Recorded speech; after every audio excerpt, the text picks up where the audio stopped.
The current version of Ubuntu Desktop comes with a Firefox web browser pre-installed. It starts out right here in the dock.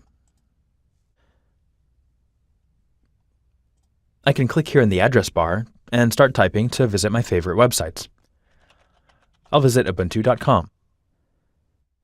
Or I can use the search bar to search for my favorite things. I'll type in sprockets. Here's some interesting results. If I navigate to another page by clicking a link, I can use the back button to move back to the previous page, and I can use the forward button to move forward in my browsing history. If I really like this site, I can bookmark it by choosing Bookmarks and bookmark this page. You can edit the name of a bookmark if you need to. This one's pretty long,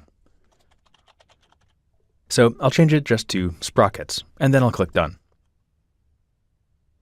Now, if I browse away from this site, and I want to get back to it quickly, I can go here to my bookmarks, and there's my bookmark. The little house icon here takes you back to your home page, which by default is a kind of dashboard of top sites you've visited and some recommendations of articles to read.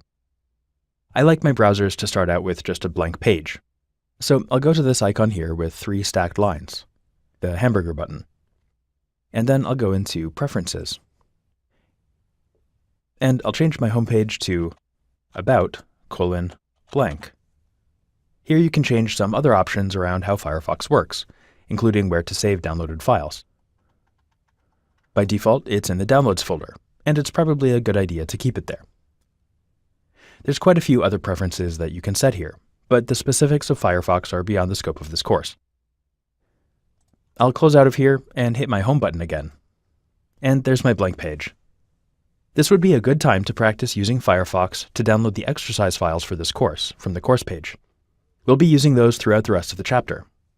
If you don't have access to them, don't worry. You can follow along with some of your own files, or you can just sit back and watch.